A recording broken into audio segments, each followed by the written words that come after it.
किसी ने क्या खूब कहा है, आप क्यों परेशान हैं ये जानना ज़रूरी नहीं, आप परेशानियों से क्यों आसक्त हैं ये जानना ज़रूरी है।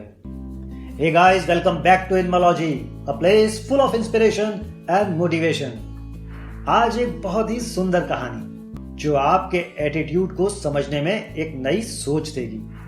अगर कहानी पसंद आए तो लाइक एंड शेयर जरूर कीजिएगा और इसी तरह की मोटिवेशनल स्टोरीज के लिए चैनल को सब्सक्राइब भी जरूर कीजिएगा। तो आइए शुरू करते हैं। आरव पिछले कुछ दिनों से बहुत परेशान था। एक के बाद एक उसे किसी ना किसी दिक्कत का सामना करना पड़ रहा था। कभी ऑफिस में बॉस के साथ बहस, कभी घर पर वाइफ से, तो कभी किसी कलीग की बात परेशान कर रही थी। उसे समझ नहीं आ रहा था कि वो क्या करे। इसलिए वो आश्रम में अपने गुरुजी के पास पहुंचा और अपनी समस्या बताई। गुरुजी ने उसकी पूरी बात सुनी और बोले, क्या तुम जानते हो नेवले सांप को मारकर खा जाते हैं? कितना अद्भुत है ना, ये छोटे से नेवले इतने जहरीले कोबरा सांप को मारकर खा जाते हैं। ऐसा लगता है कि इन नेवलों को सांपों ने इतनी बार काटा है कि उनके अंदर एक प्रतिरोधक क्षमता विकसित हो गई है और अब उनके ऊपर इस जहर का कोई असर नहीं होता।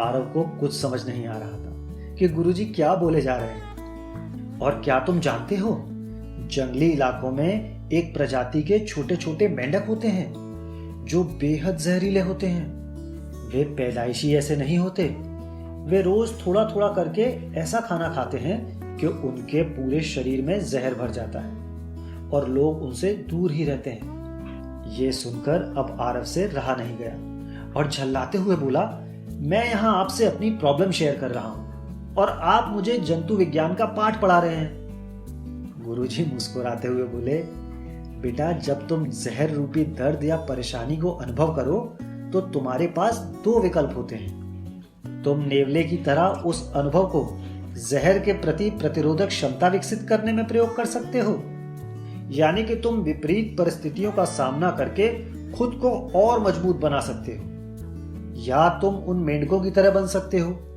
जो जहर को अपने शरीर का हिस्सा बनाते जाते हैं और इसी वजह से हर कोई उनसे दूरी बनाकर रखना चाहता है। ऐसा कोई इंसान नहीं जिसके साथ कभी कुछ बुरा नहीं होता। फर्क सिर्फ इस बात से पड़ता है कि उस समय वह इंसान कैसे प्रतिक्रिया करता है। दोस्तों, लाइफ में बैड एक्सपीरियंसेस को अवॉइड नहीं किया जा सकता। जो किया जा सकता है वो ये कि हम उन अनुभवों को कैसे लेते हैं, हम खुद पे इनका क्या असर होने देते हैं। किसी खट्टे अनुभव की वजह से खुद में खटास ले आना आसान जरूर है, लेकिन ऐसा करना हमें उन मेंढकों की तरह जहरीला बना देता है और धीरे धीरे हमारे फ्रेंड्स, रिलेटिव्स और कलीग्स हमसे कटने लगते हैं। लेकिन अगर हम उस बैड एक्सपीरियंस को पॉजिटिवली लेते हैं और खुद को मजबूत बनाते हैं तो हम उन नेवलों की तरह सशक्त हो जाते हैं और फिर बड़ी से बड़ी बाधाओं को पार करना सीख जाते हैं। लाइफ में आने वाली प्रॉब्लम से पार पाना सीखें, ना कि खुद ही समस्या बन जाए।